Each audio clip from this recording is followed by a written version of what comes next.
Hello, and welcome to the show, Goldsquadrongays. It's the show where Charles stole the Zoom password so that he could go off and do something random again. Before I introduce myself and our guests, I want to say right up front, this episode is an emergency episode to talk about the new release, The Fallen Star by Claudia Gray. If you have not read The Fallen Star, we are about to spoil The Fallen Star right out of the gate. So if you have not read it, turn around now, go read it, and then come back to this episode. With that said, I'm Charles Rogers. Hi, I'm Chris. I do podcast stuff as well. I've been on the show before. This is the second time, by the way, Bradley hasn't shown up to face me, just to put that out there. I know this is like a last minute emergency thing, so obviously he wasn't going to show up, but here I am. He also can't read. Hi, I'm Hope. I am a writer for Geeky Waffle. I am also occasionally on their Star Wars podcast, Space Waffles, and I also have my own Star Wars podcast, which is Jaig and Jedi, and my co-podcaster also doesn't read, so I have no one to scream about Fallen Star with, and so I immediately was like almost spoiling Chris by accident. That was the funniest thing that's happened this week, actually. We have a group chat with the three of us to organize this particular type of episode recording. And Hope, bless her heart, was so excited to talk about The Fallen Star that she didn't realize that Chris hadn't finished it yet. So we had to flood the chat with do not scroll up. Don't open this, Chris. Don't open this. I felt so bad. Meanwhile, I am crying because I'm listening to the book. And whenever something horrible happens, poor Charles became my emotional punching bag. I would be like, "What the fuck? Why? And Charles read the book very quickly, so he was already done. I read it in I think it was roughly 15 hours from start to finish. I started it right after Book of Boba Fett at about 12:45 in the morning on the 5th, and I finished it about 5 o'clock in the afternoon on the 5th. If I hadn't have had to podcast that Tuesday and have to do podcast outlines and record the show, I would have read it all in one day. But I had other obligations, so I took 2 days to read it. And my fellow waffle Arzu had already finished it, and she is a Stellan Gios stan. Oh, damn! So I kept asking her. I was like, are you okay? And she was like, I don't want to answer that. And then I got to the end, and I was writing her. I'm like, I'm here if you need to talk to me, honey. I was waiting for Hope to finish it because of the Leox Giassi. Oh god. The moment Leox showed up, I was so scared. I was devastated. Affy's just grief, the way that Claudia writes Affy trying to push through her grief, and then she gets down to the planet's surface, and the minute she's safe, she just breaks down, and Leox is behind her damn, that's a lot of crying. If you left this book not loving Leox Giassi or the Vessel Cruel, you are dead to me, and you're dead inside. They were my favorite book. This was their book. This and bear in mind, I still haven't read all the young adult books and comics where they've been featured. I didn't know them that well. Leox and Geode are both my new favorite Star Wars characters, especially Geode. I love the whole Geode bits in the whole book. It was the only time I could even crack a smile and not be emotionally devastated was when he was in it. When Leox fucking fell off the airlock, the dock, whatever it was, that was a moment where I was like, fuck this book, I'm not fucking reading this shit anymore. And I somehow found the strength to get back to it, and thank God he survived. So actually, maybe that's a good thing to maybe open with what did we all think of this book? Oh yeah. Yeah, that's absolutely. Hope, since you posed the question, why don't you give us your quick review of the book? I actually really like this book a lot more than Rising Storm. Actually, I found this a lot easier to read, and some of that is personal preference. There's just things in Rising Storm that are just, I don't like reading violence, I don't like reading gore, and crowd crushes are my phobia way to die. That's my phobia. So it was a really difficult book to read. But I think the difference with that is Claudia gave us more little victories, where Rising Storm just felt relentless, and just kept coming and coming and coming. And yeah, so personal preference, I really enjoyed this book, even though more named character dies. Like there's a lot more named characters that bite it, but Yeah. I feel like this was a lot more enjoyable time as much as it hurt. And I really liked it. And it gave me some new people to love. Like pour one out to Regaled Cole. Like he was only in like half the book and I fell in love with him. I'm like, can we have more Cole? I need the dad joke Jedi. I think and I love his audiobook. He almost sounds like that. See, like, you gotta have a joke with a little cigar. Ha ha ha. That old like 20s actor kind of like voice. There's a mysterious human male Jedi when they're fighting the Dringir. And I wonder if that's Cole. I need Kevin to confirm on Twitter. I was thinking about tweeting at him later this week and just being like, is this Cole? Yeah. Like you said, this guy has a name. Is this Cole? I was wondering that too, because he is a part of Avar's crew. Because I was looking at Cole and they were like, yeah, Cole's in like issue 9 of the Marvel run. And I was like, is he? Is he really? Apparently, like he doesn't. Okay, so that was him. That was him. Well, we don't know for sure still. Like he just has a call sign, like he's like Cole's in position, and that's it. Oh, okay. But he's a baby. I will say I really like so far in the High Republic era, and this is a slight thing, but Cole just reminded me. All the children caregivers, except for like one, are either male or non-binary. So I'm here for that, like those gender roles being different, because it's Sai, Yoda, Buck, and Cole so far. Other than like the old creepy lady singing nightmare nursery rhymes too still. But the majority of them are male or non-binary, and I like that kind of gender swap of they're the ones taking care of the babies. Chris, why don't you give us your little review of Fallen Star? It's so complicated. So the writing was brilliant. I love the book. Ultimately, I have some problems with the separate. There were clear indicators in the book that like other things were happening, but because that's happening in other media, I'm not going to get to know about that, and that did annoy me. Like this was the first time where the multimedia High Republic project deeply annoyed me. It's the Kingdom Hearts problem. It's the Kingdom Hearts. Exactly. That was exactly what a friend of mine said. It was the Kingdom Hearts problem. So, but other than that, I loved it. I loved how fucking subversive it was. Just like, the only Star Wars story that's been that subversive for me has been Last Jedi, where, they killed the big bad in the middle of the book, in the middle of the movie. Luke Skywalker wasn't the big hero, the people, all that kind of stuff. This story takes place in a space station, and that's it for the most part. There, no big space battle scenes, no lightsaber fights, none of that. It was all emotional, all tension, all horror. I did make the comparison earlier this week to Charles. It's like, I feel like right now it is the morning of 9/11 and I am waiting for something horrible to happen. And then it does, like the towers fall, all that kind of stuff. In this book, it was like that scene where Elzar I think he's collecting power cells and he sees the top part of the station just break off. I was just completely distraught. Like that was, there was even though, and at first I was annoyed they promoted the book this way, but now I'm so grateful that they emotionally prepared me for devastation. I was so annoyed when they showed that Starlight Beacon was burning and crashing to the planet, and they were saying which Jedi would die. Had they not done that and I just read this book, I would have been even more, I'm not sure I would have enjoyed, I'm not sure I would have finished it. But there was still a part of me that was hoping that somehow, some way, maybe some piece of the start of Starlight Beacon would be saved. And no, it's gone. I feel that like I was actually surprised they took out Starlight Beacon so fast. I thought that would be like a wave 3 thing or a phase 3 thing, because from the beginning, like since Light of the Jedi, they always use like Titanic synonyms with everything but the word unsinkable. But the way they described it was just like the Titanic. I'm like, this thing is going to be going down at some breaks point. in half. It literally breaks in half.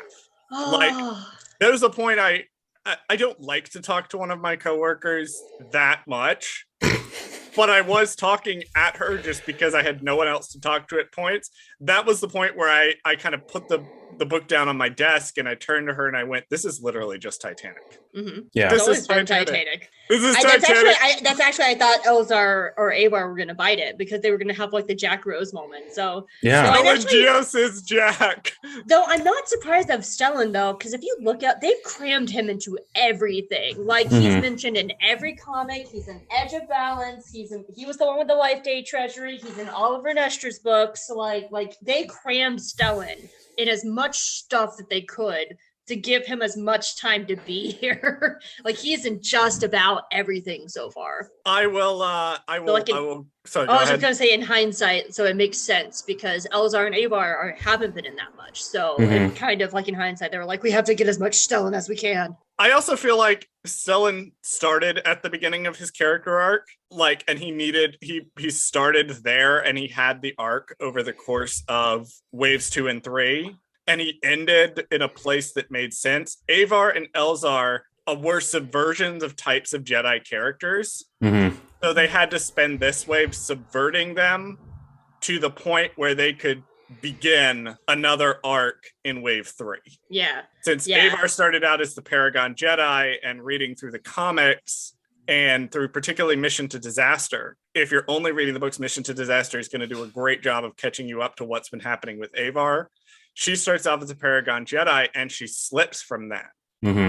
And then Elzar starts out as a maverick, and that leads him down a dark path to where he has to end this book. So I'm going to give Sorry, go ahead. I was just going to say, I'm really proud of Elzar. Like, he grew so much. Like, watching him grow into the role of a leader. Like, I really was proud of his journey on this. We will absolutely talk about Elzar. I want to give my overall review real fast. This is a lot of people said this is their least favorite High Republic adult book. It is my favorite, but it is, like Hope said, a lot down to personal preference. I am a big fan of Titanic. I am a big fan of the Poseidon Adventure. I love stories where characters are trapped on a sinking thing and they're trying to get off it. Or in this case, they're trying to save it. So a lot of it for me was, as I was reading this, I was going, this just takes my childhood love of the Titanic and my childhood love of Star Wars and molds them into one book. And also, some queers are here, which is perfect. I did agree with Chris to a certain extent. I thought that it was weird that they only addressed Avar, Maru, and I think that's it. Avar and Maru, and that's it, were the only people that they addressed. I did think that was weird, but on the other hand, as of recording this, the comics have not come out yet. I did kind of appreciate they didn't spoil what happens to Skier. I did kind of appreciate they didn't spoil these things. And on the other hand, I also feel like kind of that's the trade-off you make when you close the story off. Since part of this one is how claustrophobic they are and how cut off they are from everybody, it makes sense to be claustrophobic, but it's one of those, I can't really see a good way they could have done it. But overall, this was my favorite. The two scenes where it really stuck out to me, because I noticed that too, they were very careful not to mention comic characters in this. And it was the one where the first scene was Avar standing on the beach and they were watching the top half crash. And Avar was like, and then it went down, Maru, and everyone else. And I was like, who's in the everyone else? Who's in the everyone else? Yeah, and then at the end, when they're fixing like the aqueduct at the end on the beach, like Bell and Elzar and Avar are there, and Elzar is like, there's Avar and Bell and the other Jedi. And I was like, who's the other Jedi? Like, who survives? Who lives? I feel like if Keeve was there, Keeve would just be like, Bell, I've had the worst time ever. They could have mentioned, that was one point that I will give it. They could have mentioned Keeve. We know Keeve Trennis survives.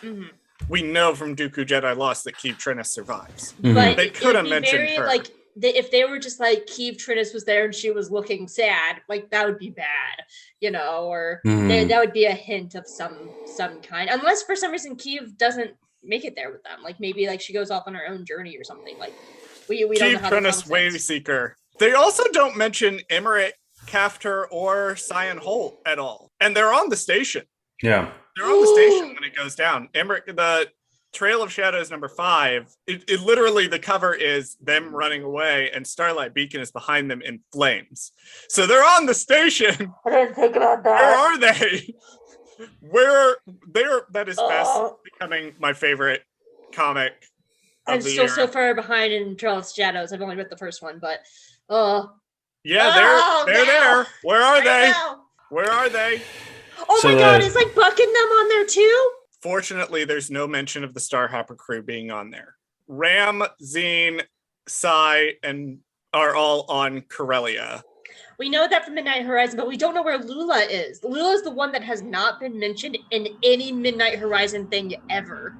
We don't know where Lula is at the moment. Oh The suffering is going to continue, clearly. The suffering continues. no! I'm so scared for that child. God.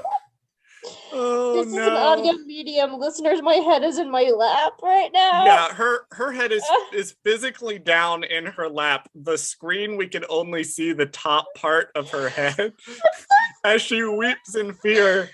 We have until, I think, March. March is when all of Wave 1 ends. You know, Daniel is the one that I feel like, yes, I'm going to give you like nice baking issues and these great kids, and they're all so sweet. And I feel like he has like the red wedding like waiting in the corner. This book, this whole phase, at least this part of the story, feels like the Red Wedding done Star Wars style. It is just ruthless. I'll talk about him, and I'm done. I'll be done talking about him as soon as we're off this topic. But Marchion Ro, however you want to pronounce his fucking name now, I don't give a fuck. It's both. It's both, either or. The writers pronounce it Marchion. Hope said this the last time we talked about High Republic. I loved him in Light of the Jedi. I started to turn. I didn't completely hate him, even though he killed fucking Loden and fucking that. But now I deeply hate him. Now, I was telling, my co-host, Stephanie, they managed to make a character that I think is more evil than Palpatine because he's so chaotic and just such a fucking horrible person. And I honestly, part of me was kind of hoping he would die in this book and, Lorna D would be like one of the main antagonists, but no. I'm actually really surprised that he came out at the end, which is like, Soap Republic, I'm Marchion Ro. Like, I was actually really surprised by the epilogue. That just didn't feel. I keep having different thoughts about Marchion because I agree. Like, I started off like really loving the character. I love a good villain.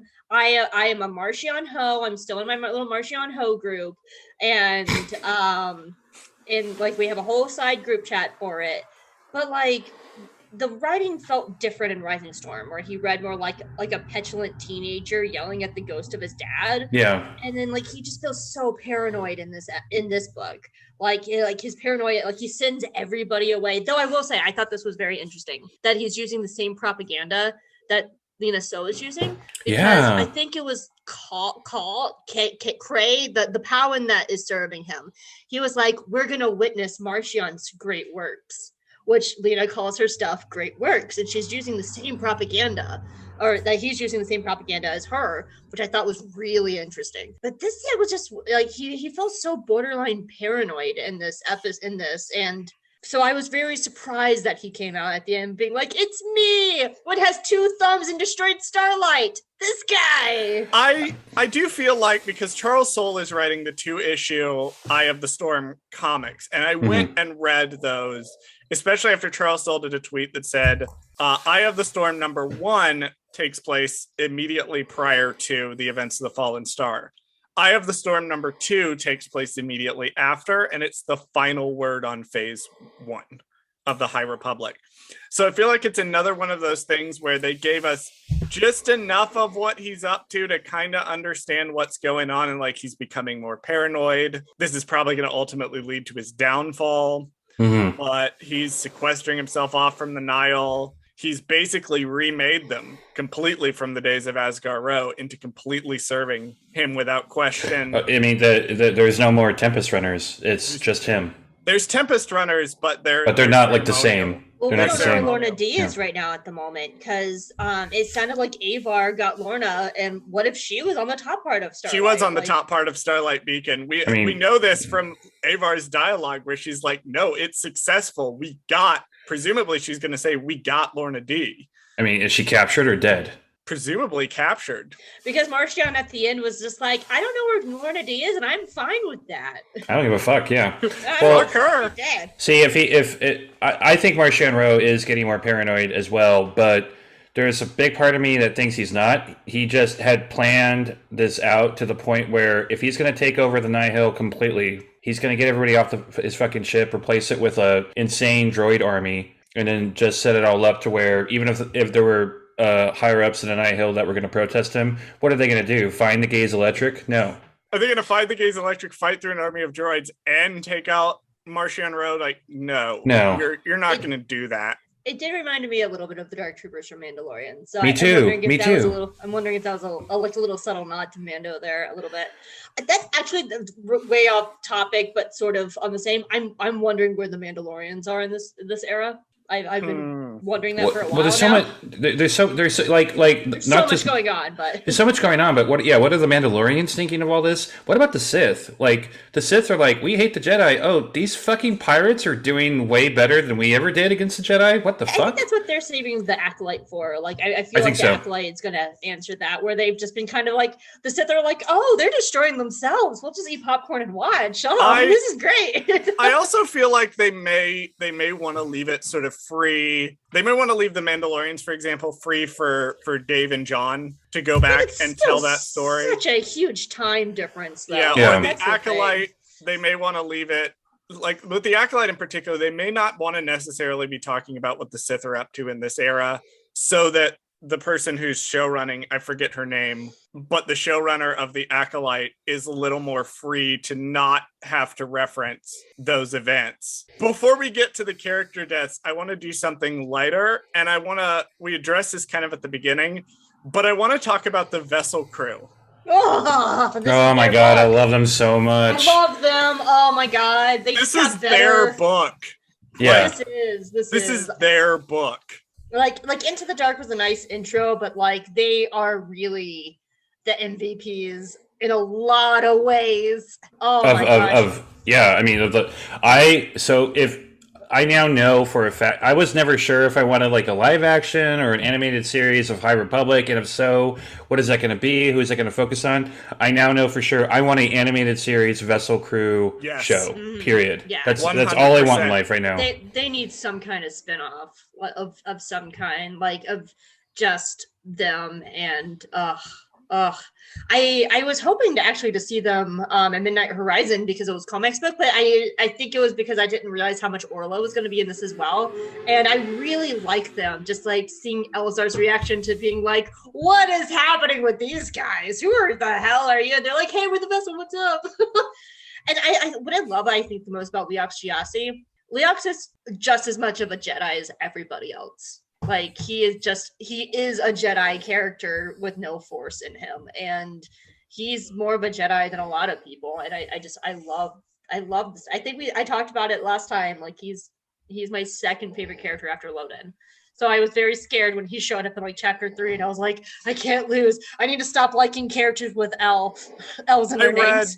I read No Stone Unturned, which the StarWars.com official chronological order claims takes place prior to the events of the Rising Storm. But I thought it took place prior to the events of Fallen Star. And at the end of No Stone Unturned, Loden's like, not Loden, Leox is like, yeah, we got an easy job hauling to Starlight. And I'm like, no, you don't. No, you do not. You do not go anywhere near Starlight Beacon, Leox. It's like the song from Monsters Incorporated, like, you just go back there where you came from. Yeah, no, like Geode in this book, I feel like because Into the Dark already did the joke of everybody's talking to the Rock, no one knows why they're talking to the Rock. Is this a joke or what's going on? Oh no, the Rock is actually alive. Dude, Geo cold-blooded killed the dude. I know. I fist pumped. I was like, yeah, bite it, Coley. That's what you get. Every Geode scene broke me in such a wonderful way. Like when Elzar meets Geode, I got so excited. And then that scene where, the scene after where Geode reflects the blaster fire and what's his fuck and kills him, and that line where it's like, and Geode stands over him like a tombstone. I was dying. I lost it. I think it's because they're able to introduce Geode right off the bat as he's a living thing. Yeah. Because they assume if you've read Into the Dark, you already know. Mm-hmm. And they're not going to do that whole storyline again. So Elzar tells us right off the bat, Geode has the Force, and then Geode is just treated like a character throughout the entire thing. Mm-hmm. Yes. That the scene where the guy is complaining that Geode is hitting on his wife was my favorite scene in the whole book. I was so scared for the Ardens when I saw it. Me too. Because I did like a run, like a High Republic run. So I should have started with the Starlight Beacon short story, but I didn't get them till later. So I slightly read them out of order. But I started with Light of the Jedi and I went all the way through Mission to Disaster before I even started reading Fallen Star. I just fell in love with Joss and Pika Arden during part 1. And they showed up and I'm like, no. I love how in love with each other they are. More healthy relationships in Star Wars, please. Yeah. Seriously. Maybe we'll get that in Midnight Horizon because maybe. Maybe. I'm hopeful for you. I gotta get my expectations down, man. I gotta. I also think. If you missed the last time we talked on Goldsquadrongays, I shipped Sai and Comac. So the moment it was announced that was their book, and it's a very gay book, like my expectations are going to the moon and back, and I'm trying not to. Yeah. Keep them down, press them down. I think she's been getting a lot of love on Twitter, but I also think we need to address Affie Hollow straight up clocking Nan. Not once, but twice. I stand. I fucking stand so hard. I hate Nan so much. I was disappointed she didn't get her ass cut up either. I have mixed feelings about Nan because I left out of the dark. Or no, out of darkness. Out of the shadows? Out of the shadows, thank you. Second book. I love that book. Like, I could see her going on a redemption arc. Like, she was leaving the Nihil. She was, doing something for herself. And I was like, I could see this character being redeemed. And I actually found it interesting watching her backslide. And it still left me in a place where I think she has a very interesting journey ahead of her. Because she was like, I'm going to go back to Marchion Row. And then she saw these 3 fanatics and she was like, I don't know if I want that. And so I think she still has a very interesting journey ahead of her of like, if she goes back to Marchion, his ship is full of robots now. What does that mean? Like, I think she's going to be still a really interesting character to watch. Yeah, it's like she was on the way to have a classic Star Wars redemption arc. And then she just completely like relapsed almost. Like, it's like... which is another more evidence of how subversive this book is. Like it's like somebody relapsing after addiction. She's addicted to the Nihil. Yeah. One thing that I really love about the overall wave, and not to spoil a future bonus episode of Goldsquadrongays, but we may be doing an entire Phase 1 retrospective once everything is out and people have had a chance to read it. But one thing I've really liked about Phase 1 is that there's been a lot of deep exploration of the relationship between adult figures and teenagers and kids that they are in a mentorship role for. Yeah. And we see both examples of people like Nibasik and Buryaga. R.I.P. Nibasik. Oh my god! You did not deserve that. You did not deserve that, honey. You deserve to go out way better than that. Though I did like seeing Bell in that role, though, being able to help Burry because he had been in that position. It showed a lot of growth in Bell. This is also like Bell's book. Like Bell, this is a culmination of so much for him. I was like, Ember, I'm gonna build a bomb. I was like, my chaos child, why? Ember's like, okay. Yeah. Ember's gonna hang with Bell no matter what, but like, fucking Bell. Bell is my hero at this point. Bell, I think it's so important that, one, Bell saves Indira Stokes. Yes. That Indira Stokes does not die. He successfully saved his master the way he could not at the end of the other 2 books. And he was able to take his grief and show compassion to another Padawan who lost. Yeah. However, the joke is, do not be friends with Bell. Do not mentor Bell if you want to survive. Stay away from Bell Zenithar if you want to live. Do you guys think Burry is alive or dead? I'm torn. I'm praying to God. Barry Yaga is one of my favorite characters. When he got taken away by the Rathars, that was another moment where I put the audiobook down and cried for 15 minutes. I don't know. I'm praying. I hope he's alive, but I really don't. I want him to be, but I fear that he's not. No. The only thing that makes me question it is the way Bell acts at the end, which is very different because that's a very what is Bell gonna do? Just like go scuba diving till we find Burry's body? Like, but the way I was ready to let Burry go, which I was actually very surprised with because I thought Burry would safe because he's the cash cow Wookiee of the kids' book. Right? I was really surprised by that. But at the same time, like the way Bell was acting at the end, where he's like, I'm not going to give up. That's either setting up a very disastrous, obsessive character arc for Bell of like obsessively searching for Burry, or Burry's actually somehow alive and we just don't know how, and he made it off and we're going to find him. I think the important thing is that at the end of Light of the Jedi, Bell is sort of told, Loden's dead. Don't go look for him. Yeah. He's dead. And he's like, okay, and continues on. And at the end of Fallen Star, Bell is told Burry is dead. And Bell is like, how about you fuck off? Yeah, I was like, yeah, my favorite boy. And I'm like, yes. But what I was saying, because we're kind of transitioning over into my next note organically, and I want to say real fast before we move fully into this, that one thing I really like about Phase 1 is the exploration between older adult figures in kids and teenagers' lives. And we see both good examples of this with like Nibasik and Buryaga, Bell and Loden, the Starhopper Padawans, Leox and Affy, versus people like Crix and Marcion Rowe. Or in this book, Nan and Chancey Yarrow. That bitch. That bitch. I was actually really surprised they killed Chancey. I was too. I was shocked. That's good. Good for you, Elzar. Good for you. Good job. Her death was so, like, I'm mad at Elzar for doing it, and we'll get into why later, but her sitting there being like, I am going to be the savior. She's so narcissistic. I'm going to be the savior of the Republic. I'm going to save Starlight Beacon and all of my life, most importantly. But, since I'm saving everyone else too, I wonder if they're at Elzar's like, oh, bitch, you thought? I screamed. No, I was like, no. I screamed. I was like, Elzar, of everybody, you should have went for Nan first. Oh, God. And like the moment he did that, I was like, everyone's fucked.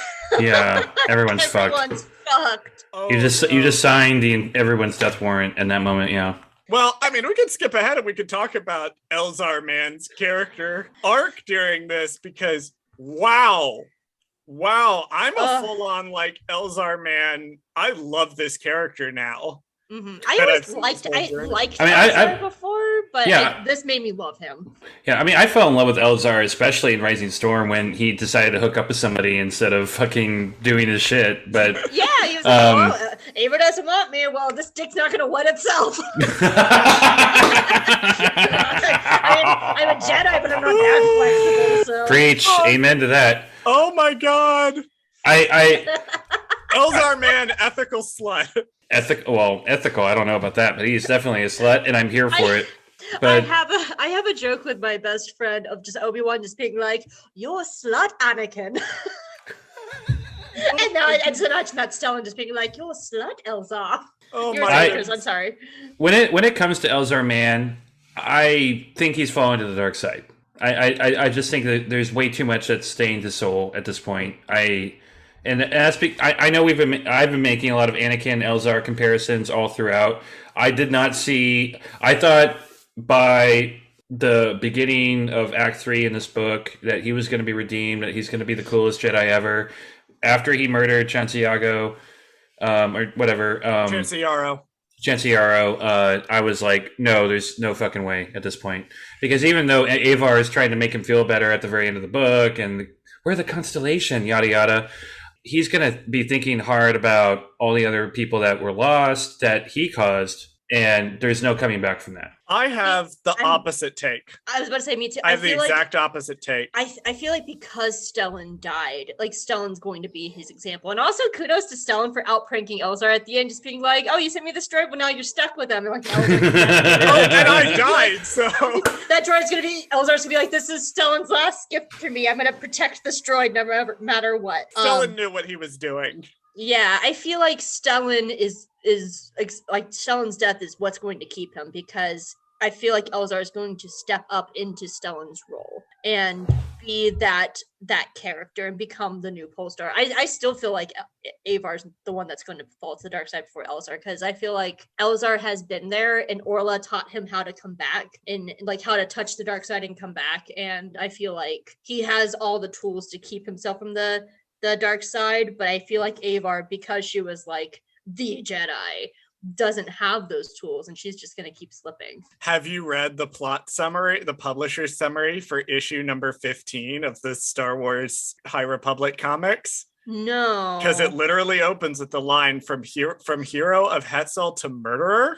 Oh, yes, I have read that one. And I'm like, uh-oh. I think the difference between Elzar and Anakin is that every action that Anakin takes in Revenge of the Sith is deliberate. There is no action that he takes in that besides chopping off Mace Windu's hand and letting Palpatine kill him that is not a deliberate choice that Anakin makes. And they're all thought through, and he has the chance to not do them. And he does them anyway. Elzar has spent the last 3 books trying to reject the selflessness part of being a Jedi.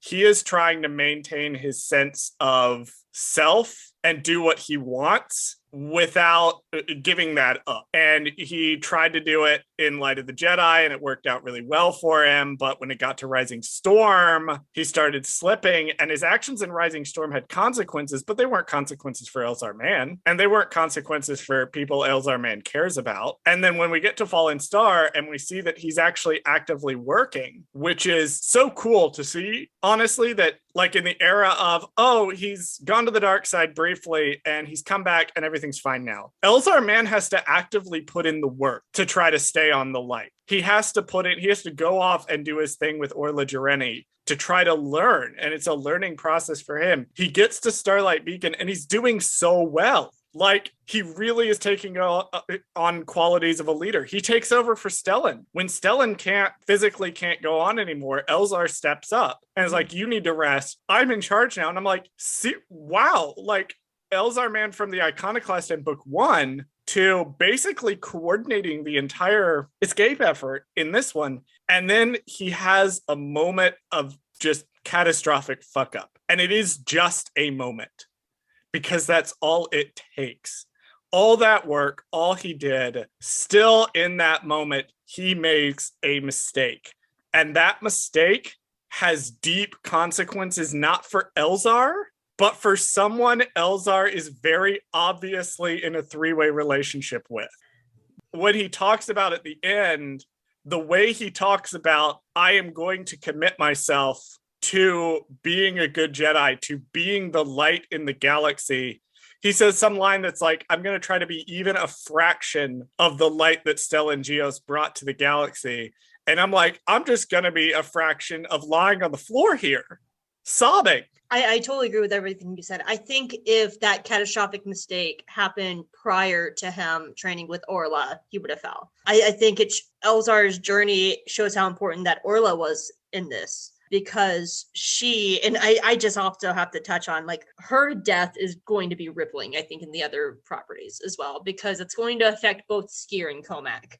I think someone has to tell Vern that Stellan died. Oh, I was thinking about that too. Like, Vern's not going to be. She held so many secrets, and out of the shadows, she's like, I'll just tell Master Stellan later. And now she's never going to tell them these things. But like, I was thinking about Comac in Midnight Horizon. Like, he's already a very damaged person who doesn't handle loss well.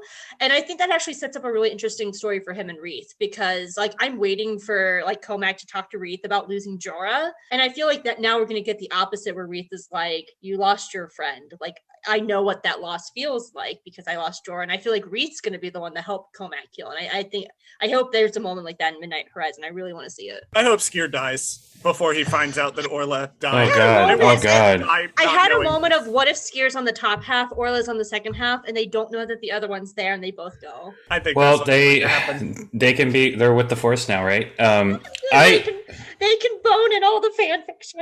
Exactly. I loved them boning. It was great.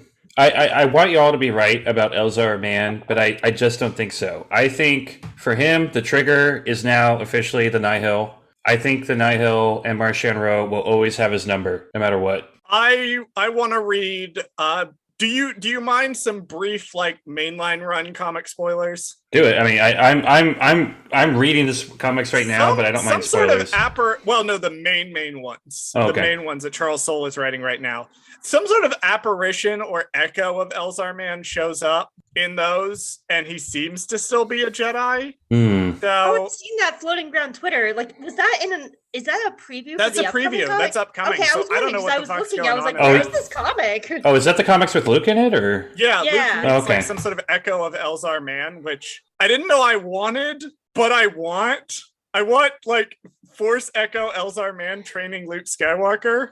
Oh, that's not what I thought you were going to say. I want an Elzar Man Luke Skywalker sandwich, and I'm like, I can. Yeah. That you know what? I could see that because Luke is a bottom.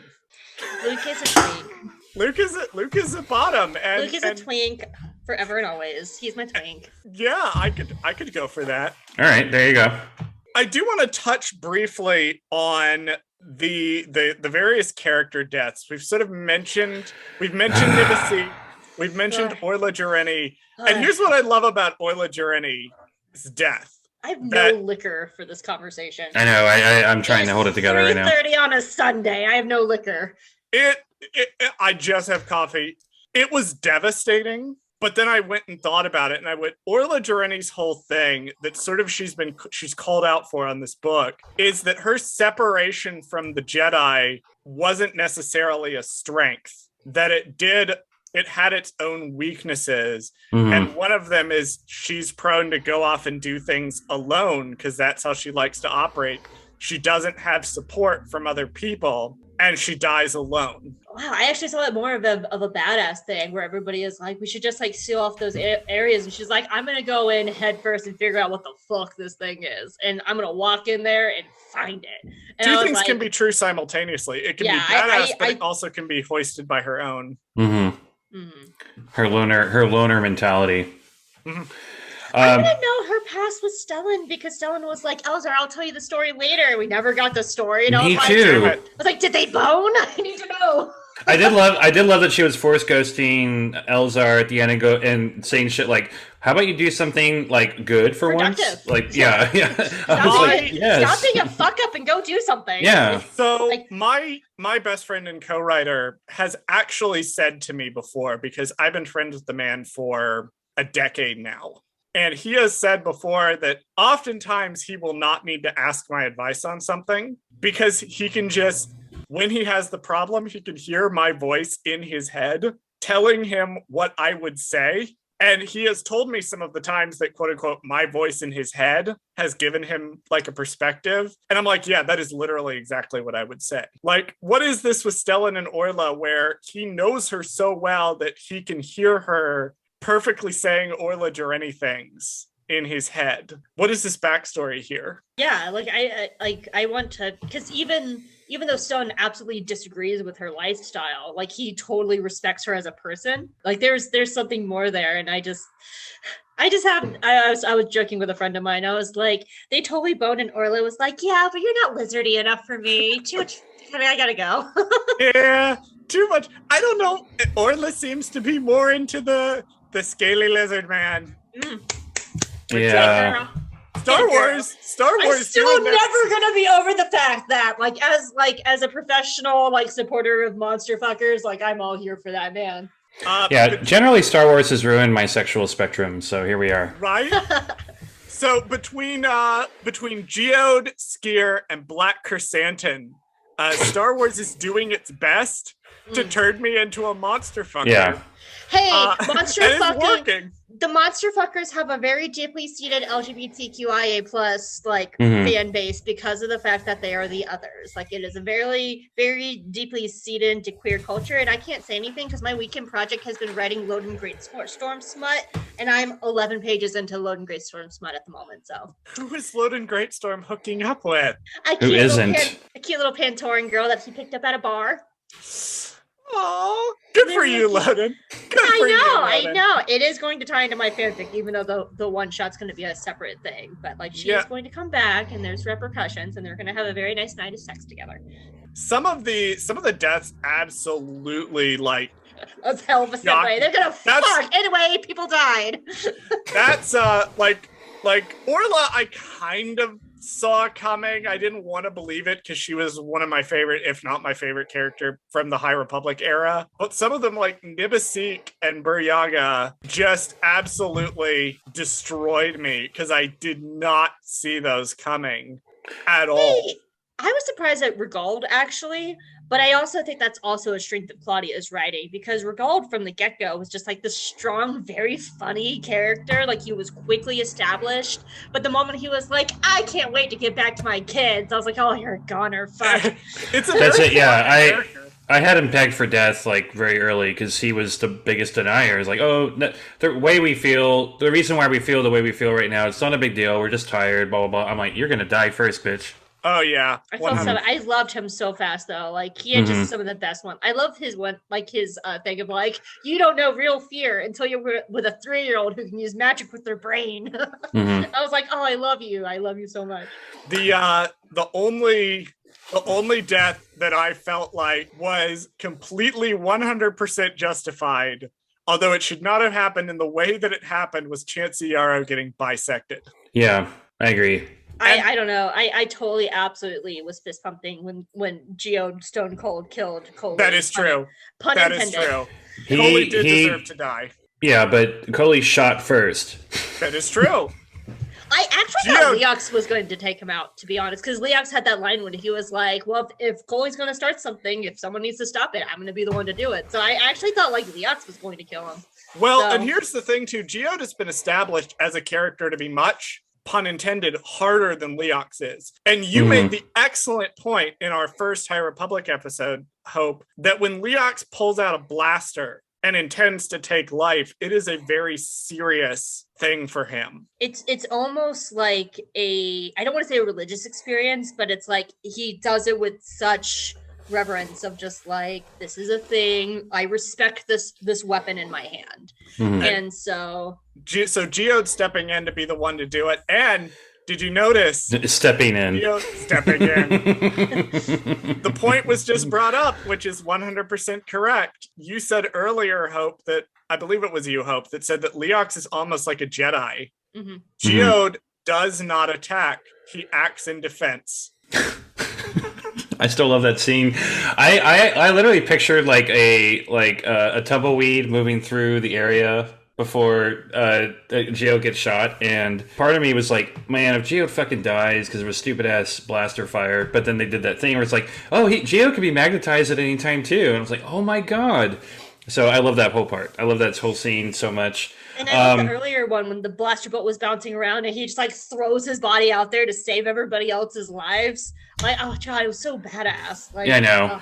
But that's the thing. That dude endangered a whole lot of people before he even got shot. So he was just as dangerous as the levelers running around. Yeah, that's a theme of the book, that a lot of what puts people in danger is both a lack of communication, and then you have people who are outwardly just they're selfish. That selfishness is what damns. That's Coley's whole thing is, I want to get off the station. Y'all can get fucked. I want to get off the station. Right from the very beginning, he's bitching at Stellan because I want to leave. I want to leave. The people that are helpful are the people that are acting selflessly. And when Elzar Man has his moment of chopping Chancey Yarrow in half, it's a very selfish moment. He's pissed off. He sees what he thinks is a Nihil sabotaging the station. And in a moment of self-gratification, does what Silvestri Yarrow probably wanted to do. I wanted to say something about Stellan earlier when we were talking about Elzar, about how Elzar was finding out how to go from being himself into being a Jedi. I liked how it was the foil to Stellan, where he had never been himself until his final moment, and he discovered who his self was outside of the Jedi. And I thought that was a very beautiful ending. I sobbed through Stellan's death. Like I was a wreck. I'm so glad I didn't listen to it on audiobook, because I would have not have been okay. But that moment where he was like, I know who I am now outside of the Jedi and what that means. It makes me even sadder, because I would have loved to have seen that journey of who he would have became and discovered. And I'm wondering if he would have been a little bit more like Elzar and a little bit more. I loved that journey, because we saw Stellan, when Stellan was following the path that the Jedi gave to him, how much it was harming him. There's that scene in Out of the Shadows where Venestra comes to his office and she's like, you lost weight. Have you been sleeping? Are you okay? Because the toll of being a council member and a Jedi was actively harming Stellan. And he was like, I'm fine. This is my Jedi duty. But to have that moment where he was just like, I am not a Jedi right now. I am Stellan Gios. This is who I am. This is my choice. And he went out that way. Oh, I'm getting emotional a little bit. Someone else talk. He keeps making sacrifices for the Republic and for the Jedi. And he's trying to be selfless, but he's making these sacrifices for the institutions. He's not making them for people. He's like, this is my duty to the Jedi. This is my duty to the Republic. His final action is like, this is my duty to the people of the city that this is going to crash down on. And it's my duty to Elzar. So it's a choice that he makes to be selfless, but it's a choice that he makes to be selfless to individual lives, not to institutions. We talked about that last time we had a conversation, where the prequel Jedi, where the difference was they put duty over humanity, while these Jedi in the High Republic put humanity over duty. But I feel like Stellan was very much like the prequel Jedi. He was constantly putting his duty first and first and first. And he finally put his own humanity first. And he went out with his humanity in saving people he loved. I'll make a little bit like more like the moment where Bell makes this bomb and like blows away the medical tower and is able to save those people. That feels so huge and like such a relief. And we didn't have that in Rising Storm as much. And I think that's why I struggled with that book more. So a quick observation with the bomb scene in the audiobook, they had a specific like theme song when a leveler would be in the scene, and it would be a very tense like set of sound effects and violin. Kara kara, they're coming to take you away. No, it was just like a sound effect of like tension building, like violins and such, you know. So when Bell was setting up the bomb, they played that same song. So the leveler was coming. I was flipping out, like, oh my god, what if the leveler is stuck onto the medical bay, and it's just like, and is waiting, and Bell was going to die, and so that. I talked to people about that particular scene when they're reading the book, and I'm like, okay, so I was having a whole different thing in that scene because of what they did with the post-production. So I'm very interested where they're going with that, because both Bell and Elzar are somewhat aware of the leveler. And then there's that moment where Appy was like, something's walking above us. Like, I was waiting for actually a moment where Leox was going to be like, look, I'll go find the creature for you because it's not affecting me. And I just like wanted like Leox to go like leveler hunting. That's my biggest disappointment of the book. I want to know more about the leveler. What the fuck is it? And apparently Marcia and Rowe is breeding them now like they're fucking pigs. Okay. It's one of those. Yeah, let's address the time jump, because this goes part of my theory on the time jump. So phase 1 and Mission to Disaster in particular. Chris, I know you have not read Mission to Disaster yet. I don't think. Yet. So Mission to Disaster spends a lot of time referencing past events and how they kind of connect to the events that are happening now. And they've set up so much, like through the High Republic adventures, through Marchion's backstory of trying to find the leveler. They've set up all of these events that what they're going to do is they're going to jump back and they're going to prequel style tell the story of how we got here. And they're going to explain a lot of those things in the context of their own timeline. So that when we jump to phase 3, we're going to be reuniting with characters we love from wave 1, and we will know all the history from wave 2, and it will just go all out. I mean, if that's the plan, then that's very classic. That's ultimately following the template of our Star Wars movies, right? Because we're going to do original trilogy, which That's a hell of a original trilogy we have for High Republic. Woo! God damn. Woo!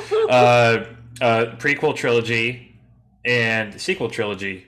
So my question is, are we going to have a I don't like sand, Attack of the Clones type story in the High Republic? Because I don't need Porter it. wears I so don't many need it. clothes because he's like, I don't like sand. I will say I'm very excited about a Porter Ingalls story. Like that actually is. Yeah, Some of the I am characters- too. I yeah, am too. Some of the characters are gonna come back. Yeah. Like that's a nice thing about them jumping back is some of them are gonna come back. Like Sav, I forget how to pronounce her last name. Sav Magahan from the High Republic Adventures. Not familiar. Imbo type looking Jedi. You wouldn't be familiar. I've seen the picture of that. Yeah. She's got a history with Maz Kanata, and they reference something called the Battle of Jeddah when Sav was a Padawan. So maybe we'll see that. Maybe we'll get some more on her. Well, I'm sorry to be so basic, but can we have a little bit more Yoda? I mean, I really wouldn't mind Yoda at this point, especially 150 years before. He's younger, you know. Yeah, I'm kind of torn about Yoda on that because on one hand, he is the touchstone character, so we can actually infer a lot of like what's going on now versus the prequels where he's very much a different character. I wouldn't mind seeing Tara Sinube because we know he lives to Clone Wars, so I'm like, he'll be my favorite because I know he won't die until Order 66. We have time. I'm about to latch on to Porter Ingalls so hard. Oh my god, yeah. So hard. When they announced it, I had the same reaction. I was like, no, I need to know what happens. But I feel like we talked about thinking it was a generational story. So my theory is there's going to be another time skip afterwards. So we're going back to tell the prequel story. What is the Leveler? What's going on with Marchion's people and the Jedi? What if that's where we see the Sith? Possibly. That like what if that's where we see the Sith? They make a first go at it and fuck up completely. I would love that. But then that's where the Leveler comes from.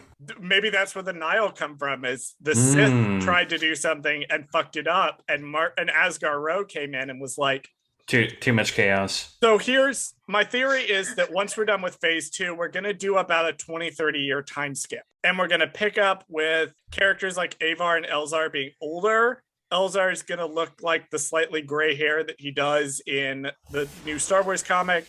Avar is going to be wearing her kick-ass battle armor from the Rise of Kylo Ren that we see her in. And our Padawans are going to be older now.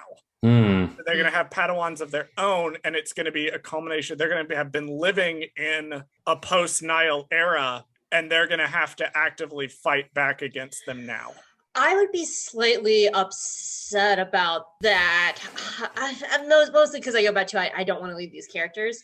But actually, clarify. When you say a post-Nile era, do you mean like them defeated or still fighting? No, it's still fighting. Like a post-Marchion has announced himself to the galaxy. They've been living in this era for 20 years or so. And then something happens and they get a chance to do something about it. Yeah, just like the Galactic Empire had existed for decades, the Nihil problem is a multi-decade issue, ultimately. Yeah.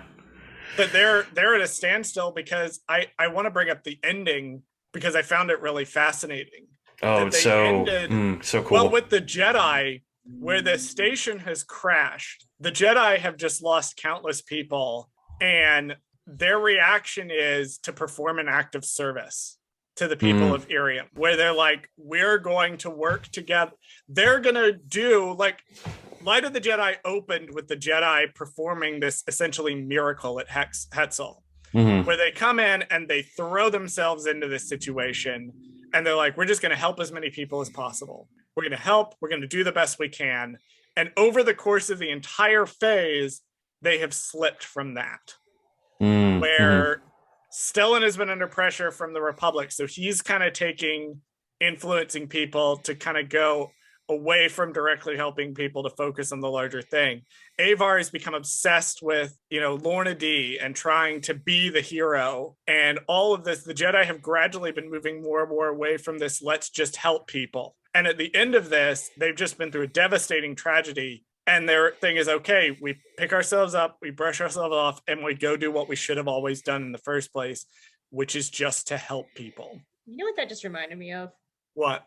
the Martez sister arc of Clone Wars, mhm.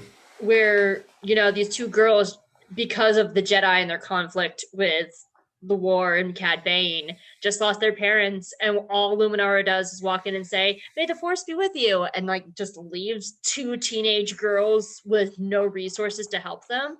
And I feel like that's not what would have happened here. That they would have stayed and like helped them like find a place to live and like make sure they had resources and like Yeah, I feel like, but the Jedi do get harder, right? It's like they get to the prequel area, so that's the point. Yeah, the Nihil are just gonna fucking make them colder.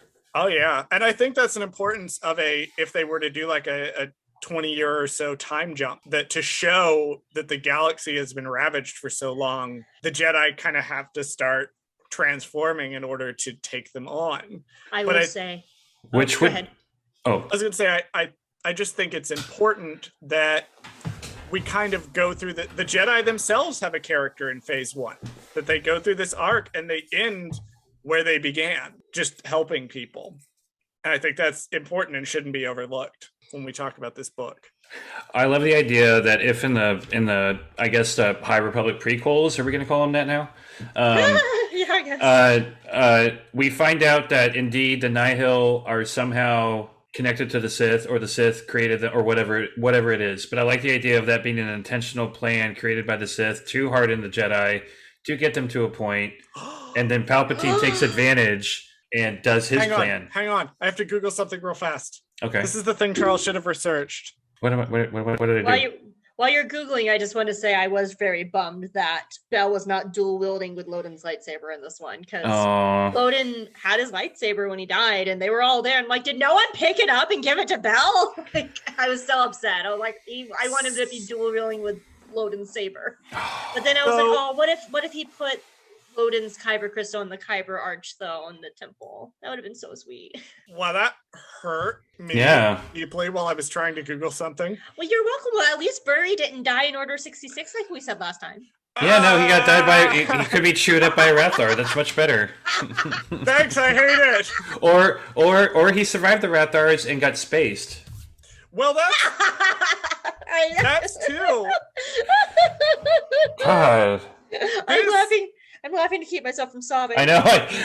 Here's the thing. This just highlights the unnecessary tragedy of Order 66, because the characters who die in Wave 3, particularly the Jedi characters, die so that other people can live. And when the clones mow the Jedi down in Order 66, it's just a pointless act of petty violence. That's it. That Palpatine was watching from his bubble bath and eating ice cream. Yeah, like, Palpatine. Yes. Palpatine's sitting there with his mixing Neapolitan ice cream together, because of course he did. Palpatine loves the drama. He loves the drama. Give me more bubbles in my bubble bath. Do it.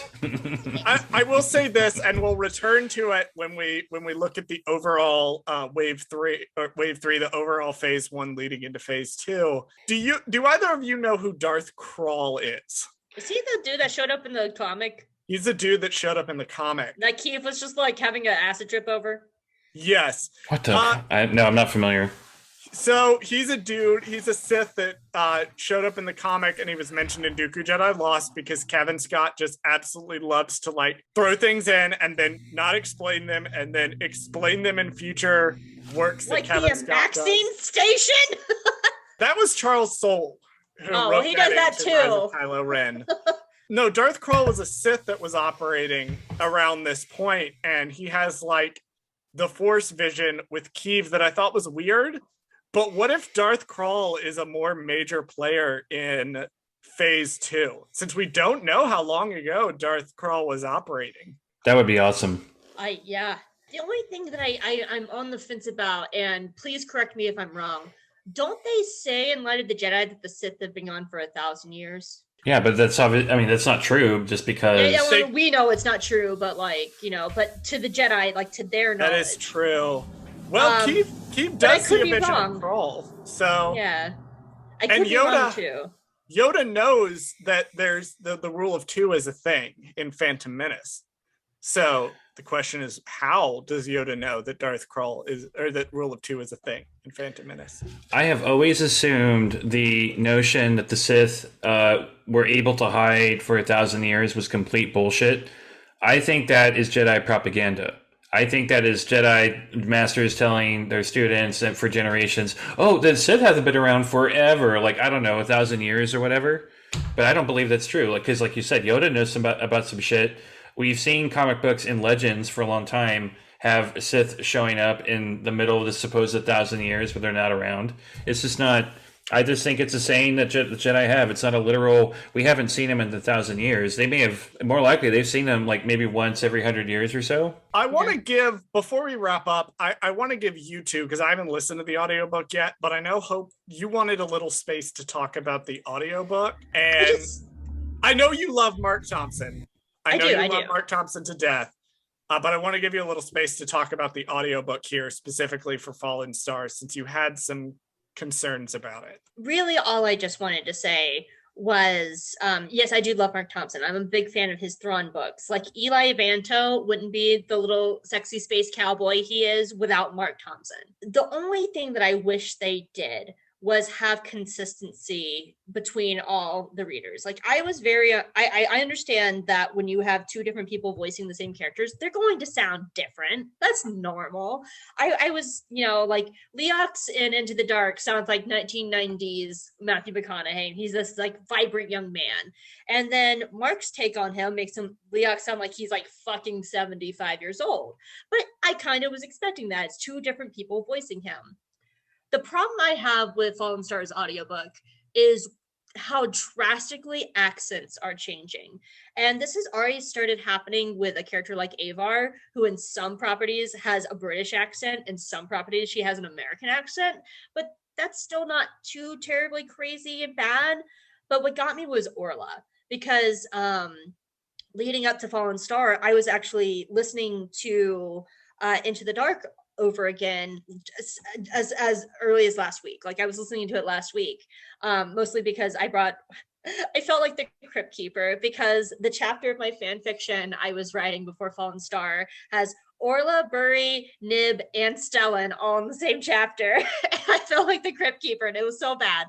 But like, so I was just listening to Into the Dark, and Orla has just a very standard, basic kind of American accent. And then I got to Fallen Star, and she has this like very thick Eastern European, almost Russian accent.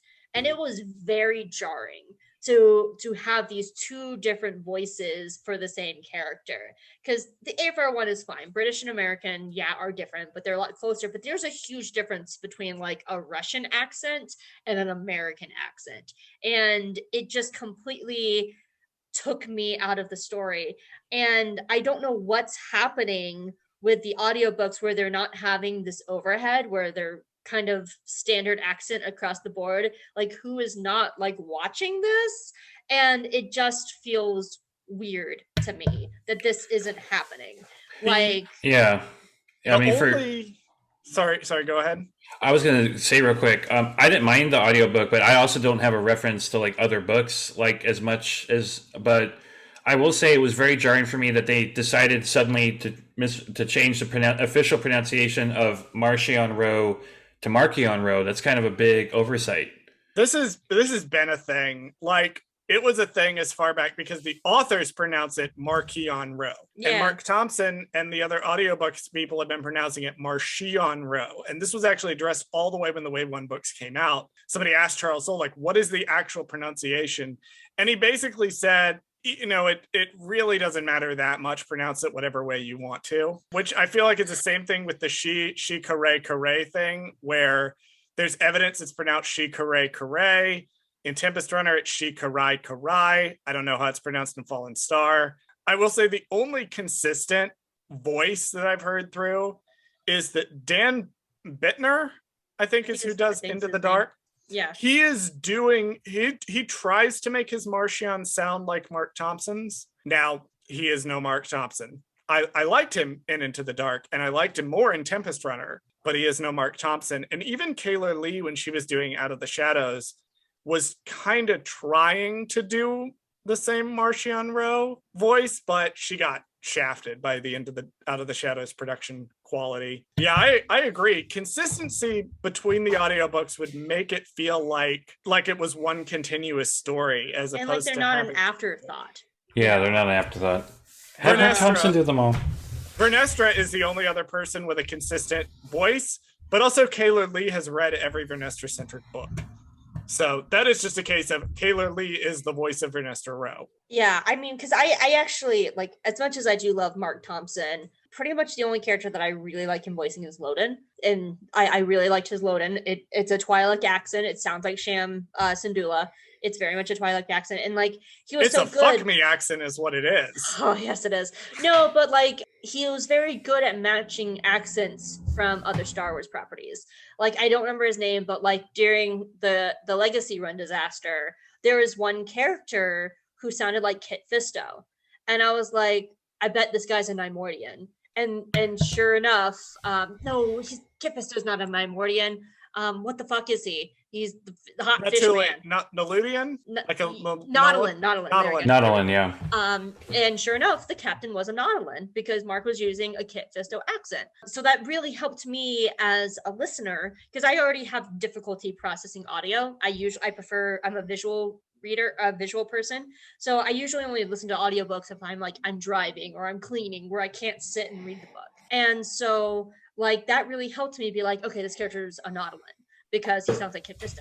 And Loden is clearly a Twi'lek because he sounds like Sham Syndulla.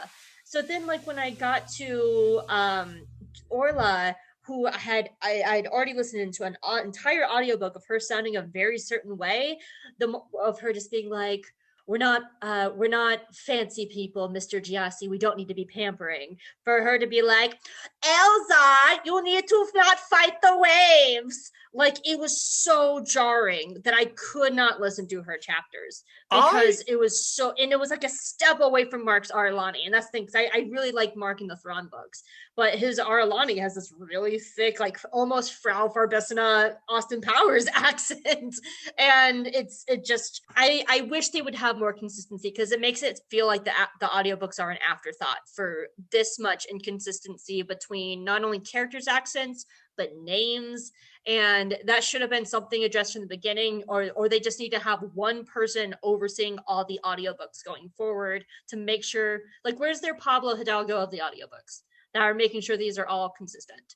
Because I have a fix-it theory for you that may be able to help reconcile why Orla sounds so different. Skier shot her so hard with his dick when she was sucking it off, and ruined her voice. Wow, that makes me want to fuck Skier even more. That's canon. That's canon now. I have written Skier Orla steamy stuff, so I haven't gotten to it yet. I had to pause reading Fire and Thread to do my run, and I'm going back to it this week. Here's my theory. So this may help reconcile it. It may not, but it's just my brain trying to Pablo Hidalgo this shit together. So Orla in Into the Dark is leaving the Jedi Order to be a Wayseeker. She's just starting to be a Wayseeker, right? She didn't even have her own ship yet. So she spent so much time on Coruscant with the Jedi that she's developed a Coruscanti accent, a very strong Coruscanti accent. In Fallen Star, she's been away from the Jedi for over a year. Fallen Star might be her natural accent. And because she spent so much time away from the Jedi on the frontier, she's reverted back to her natural accent, the same as Hera does in Star Wars Rebels, where she speaks with a very galactic basic accent because she's trained herself to do that. And then when she's with Cham, she lets herself go. It doesn't excuse the fact that they sound radically different, but it may be just a way of my brain went, this might actually explain it if she was deliberately using a Coruscanti accent or close to one in Into the Dark, and she let her natural accent come through in Fallen Star. I don't know. I still hate it. Yeah. I mean, that was my first time I heard that character in audiobook form, I think. So, I didn't have I loved her, but I didn't have an impression. If they take away Comac sounding like damn Aragorn from Fellowship of the Rings, I'm going to be so mad. Depends on who's reading Midnight Horizon. I hope because Kaylor Lee doesn't really do it in Out of the Shadows. Comec's pretty flat and out of the shadows. That was one thing that I didn't like about the audiobook for that.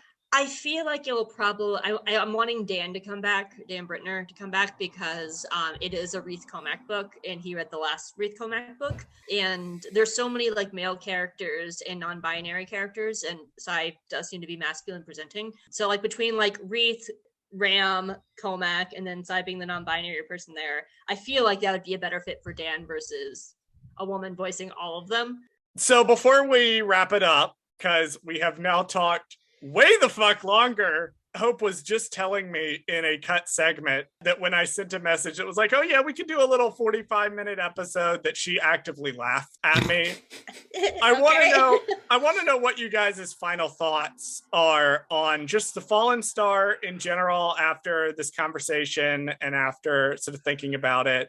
Hope, why don't you go ahead and go first? Just some final thoughts on just the Fallen Star. I really did enjoy it, as much as it hurt me. I think it's a good finale. You know, like if nothing else came after this, which is, I guess that's the kind of the weird thing, because we still have to like finish 2 comic runs and a whole nother book. It almost makes me wish like this was the final thing, like the comics were done, Midnight Horizon was done, all that, because this does feel like a finale. So everything else just kind of feels like, I don't want to say like dangling ends, but like at the same time, it feels like a really good finale. If people are only reading the adult books, this feels like a really good, solid finale until we get phase 2 in October. That's so crazy to like, on one hand, it feels like we've always had the High Republic, and because it feels like it's been going on longer than a year. Like it feels like we've always had it. And to now know like in 2 months, we're not going to have it until October again. That's so strange. And I guess the only other thing I should say is that hopefully that our love for this keeps pushing through, and we'll keep also raising our voices to have a better company to tackle the video game, because that was very heartbreaking watching the 1-year anniversary and seeing Eclipse mixed in with everything else, knowing that it's still in the hands of Quantic Dream. And I hope that gets fixed in the time to where somebody else picks up the High Republic, because we love it. Everyone, please check out the Blackout Star Wars Eclipse movement. There's IO9 articles on it. There's other articles. Please go and read that. That is what Hope is referencing. That nobody has talked about. I made the hashtag. You have. I know you were there. I saw. Show. No, I think it was Jaig and Jedi. No, it was Pink Mo. Oh yeah. I was in the stream and I made it up, and no one has said anything. So. I'm proud of my friends and everything, but I made the hashtag. Hope, let's give Hope some credit. Definitely check out Blackout Eclipse. We're not going to talk about it too much now because we're wrapping up, but when we do our phase 1 overview, I expect we will probably cover it. That's going to need to be a topic, but I'm not too worried about the game being made at this point. I've heard some things. Chris, do you want to give us some final thoughts on the Fallen Star? I think it is going to be one of the more infamous books in the entire Star Wars book history. I think it's a flashpoint on what you like. It embraces the Star Wars idea that you can meld together so many different genres. Like we said before, in this case, the disaster story, the Titanic, and a sci-fi space opera. And I think it's so great. It's so wonderful. And I love how rebellious and subversive it is. But people are either going to love it a lot or hate it. I don't think there's going to be a lot of people in the middle with this book. And I like that too. I want more. And I've never felt happier and so proud of being a Star Wars fan. Because I love this shit. Yeah, I concur with that. Like I've never... 100%. I've always been a prequel kid. That's because Clone Wars was my entryway into the fandom. Clone Wars was the first, because I always liked Star Wars, but Clone Wars was the first time I loved Star Wars. And that's where, anybody who knows me knows I love animation. So like animation is like my bread and butter of Star Wars. Like live action, like we're doing The Mandalorian right now in Jaig, and it's fine, but it's not animation. And the High Republic is the first thing to match my love of animated Star Wars. Like it gives me the same, it still jimmies my jams the exact same way I feel when I watch animated Star Wars. And no other property in this franchise has ever done that for me. So my final thoughts on The Fallen Star specifically, I have mentioned repeatedly, I am a big fan of Broadway musicals. I'm a huge fan of Broadway musicals. I have written a musical that got put on. I have worked on congrats. Thank you. I will tell the full story sometime. It was when I was in high school. It was a wild thing. But the point is, I'm a big fan of musicals. I'm very familiar with how you write a musical, and I'm very familiar with their structure. The Fallen Star, for me, knowing that there's going to be a time jump back to tell a prequel, and then we may jump forward to finish the story, felt to me like a solid Act 1 finale of a show, of a 2-act show. It's your Defying Gravity. It's your All I Ask of You. It's your A Little Priest / Epiphany. It's one of those moments where we've brought the Act 1 to an end, to an explosive end that feels satisfying. But at the same time, I am excited to see where the story goes in Wave 2 and Wave 3 and beyond. Also, I'm now thinking about Elzar Mann singing Defying Gravity, and that made me laugh. I am looking forward to some brevity. Actually, the one thing I'm looking forward to is the Bake Off issue. And I would like to see a little bit more brevity in this. And I think that's one of the reasons why I like the High Republic Adventures comic so much, is because it still has high stakes, but there's still much more breathing room and stuff like that. So I hope that we get kind of more stories. I wouldn't mind to see the end of phase 2 being up to the point where we're seeing like Stellan and Loden and Elzar and Avar as Padawans and their kids, and I want to see their coming of age stories, so I don't have to keep writing it myself. And my final note is, I'm gonna put Bradley on blast here, because of course I am. Even he has said to me that he thinks the High Republic should get an animated show. Even Bradley thinks this. I've never talked to Bradley, and he's now my favorite. I will not tell him you said that. And there's just a silence of you editing out, be censored content here. Where is my High Republic animated show on the Vessel Crew? Give me that.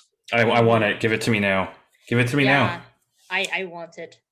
All right. Well, Hope and Chris, thank you for coming out for this emergency recording. Oh my God, thank you. Good therapy. Do therapy about the Fallen Star. Hope, do you want to tell the people where they can find you? Yeah, you can find me a few places. I write for the Geeky Waffle, and I'm occasionally on their Star Wars show, Space Waffles, hosted by my good friend Arzu Amin. I also have my own Star Wars podcast called Jaig and Jedi. We've already done all of Clone Wars, Rebels, and Resistance. We actually last week was our 6-year anniversary and our 300th episode. So we've been doing it for a while.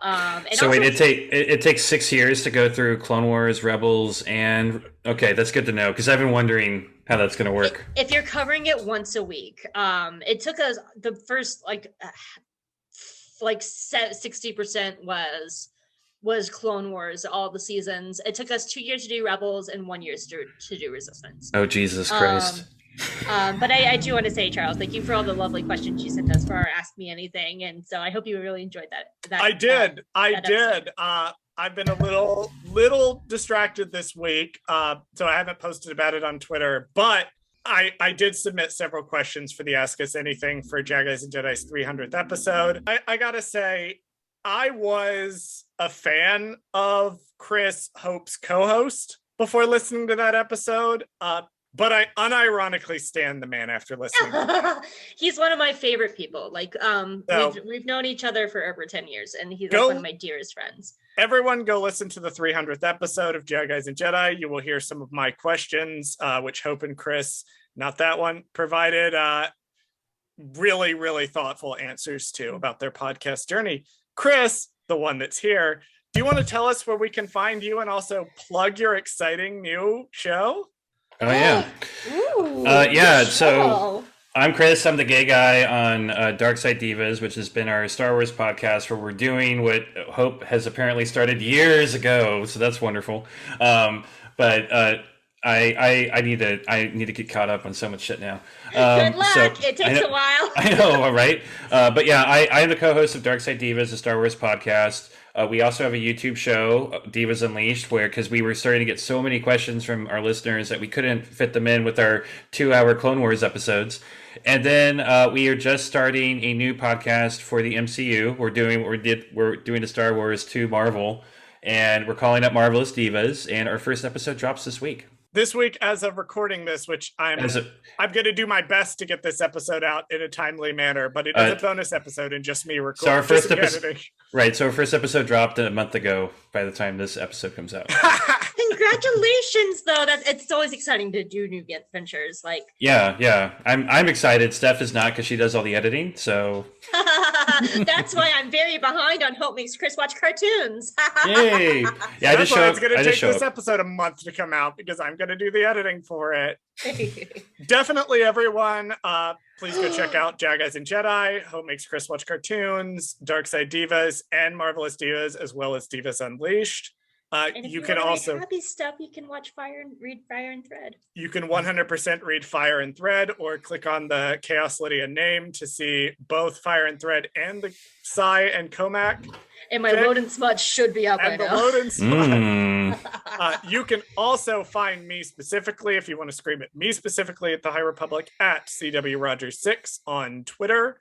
And I also, Bradley is going to have the socials that he's going to clock at the end of the episode. So Hope and Chris, thank you for coming out for this emergency therapy session. Fingers crossed, I don't want to make cash. I cannot say this. I tried to say it on the episode with Calvin. I don't want my mouth to write checks that I can't cash, or I don't know what the saying is. I don't want to make unnecessary promises. So thank you guys so much. Here's to Midnight Horizon, which already people are saying is going to be the gayest book so far. High Republic. I have heard on the sly that that Midnight Horizon is the gayest book since Ronin. All right. Thank you, nice. Chris Watch. Everyone, go pick up your pet if you have a pet, or have a nice cup of tea or something, because if you've listened to this episode, you've read The Fallen Star, and if you've read The Fallen Star, you fucking need it. Yeah. Hydrate or dihydrate on the Starlight Beacon. maybe Stella and Geo should have hydrated less. Aww. Thank you for listening to Gold Squadron Gaze. Did we forget something? Email us at goldsquadrongays@gmail.com. You can follow us on Twitter at goldsquadgays, and you can follow us on Instagram and TikTok at goldsquadrongays. Subscribe to us on YouTube at Gold Squadron Gaze, where we post this podcast as well as exclusive video content. Please join us next week and every week for another episode of Gold Squadron Gaze.